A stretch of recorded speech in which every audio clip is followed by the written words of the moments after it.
Perkenalkan, nama saya Andrian Leonardo Simarmata. Saya dari kelas HK21F. Di sini saya akan menjelaskan tentang materi manajemen keuangan dari mata kuliah bisnis.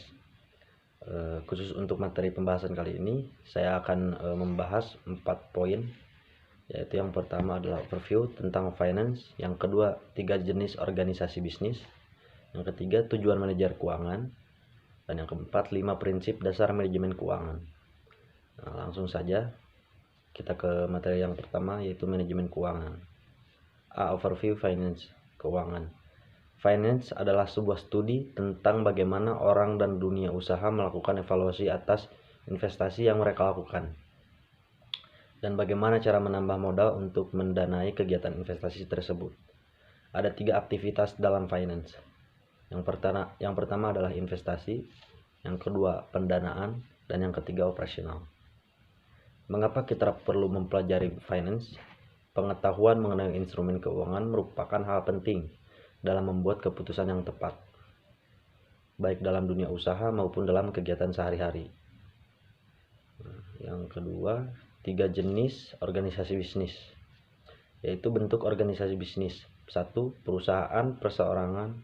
Perusahaan perseorangan yaitu suatu bisnis yang dimiliki satu orang yang menguasai seluruh aset perusahaan dan bertanggung jawab atas seluruh perusahaan.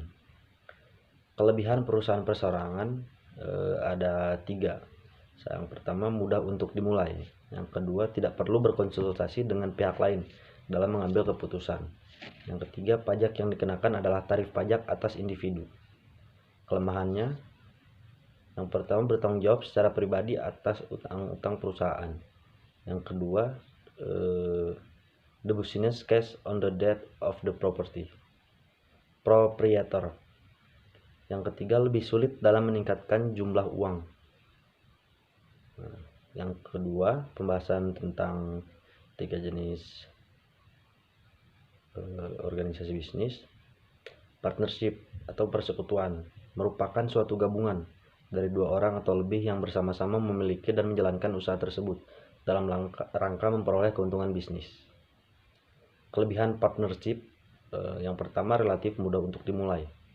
Yang kedua, pajak dibayar dengan tarif pajak untuk perseorangan. Yang ketiga, memiliki akses dana dari berbagai sumber atau dari para partner. Kelemahannya, para partner secara bersama-sama menanggung kewajiban secara tidak terbatas. Yang kedua, biasanya tidak mudah untuk mengalihkan kepemilikan. Yang tiga, korporasi.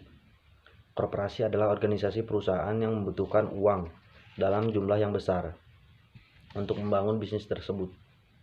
Kelebihan korporasi, yang pertama, kewajiban pemilik terbatas pada dana-dana yang diinvestasikan. Yang kedua, mati hidupnya korporasi tidak terkait dengan para pemilik. Yang ketiga, pengalihan kepemilikan lebih mudah. Yang keempat, meningkatkan modal lebih mudah. Kelemahannya, yang pertama, regulasinya terlalu banyak. Yang kedua, pajak ganda atas dividen. Nah, sekarang kita lanjut ke bagian pembahasan manajemen keuangan yang ketiga, yaitu tujuan manajemen keuangan. Tujuan manajemen keuangan harus konsisten dengan visi dan misi perusahaan, yaitu memaksimalkan kesejahteraan pemegang saham. Ada satu kasus terkenal di Amerika tahun 2002 yang kemudian memunculkan undang-undang, yaitu Sarbanes-Oxley ACT SOX XOX. SOX Act dikeluarkan pada tahun 2002 untuk melindungi kepentingan para investor dengan cara memperbaiki pengungkapan informasi korporasi secara akurat dan andal yang sesuai dengan aturan Badan Pengelola Sekuritas dan untuk tujuan lainnya. Nah, yang keempat, 5 prinsip dasar dalam manajemen keuangan, yaitu yang pertama, money has a time value. 1 rupiah yang diterima hari ini lebih berharga dibandingkan 1 rupiah yang akan diterima di masa mendatang. Yang kedua, there is a risk return trade-off. Kita tidak akan mengambil tambahan risiko kecuali kita mengharapkan adanya tambahan imbal hasil. Return, semakin tinggi risiko, semakin tinggi imbal hasil yang diharapkan. Yang ketiga, cash flows are the source of value. Profit adalah suatu konsep akuntansi dan digunakan untuk mengukur kinerja bisnis. Arus kas adalah jumlah kas yang secara aktual terjadi di dalam bisnis. Yang keempat, market price reflect information.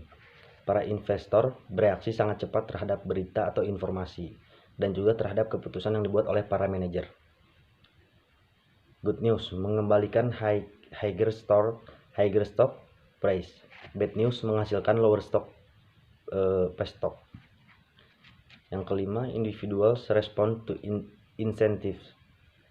Para manajer merespon intensif yang diperoleh dari tempat mereka bekerja. Nah, sekian dari saya.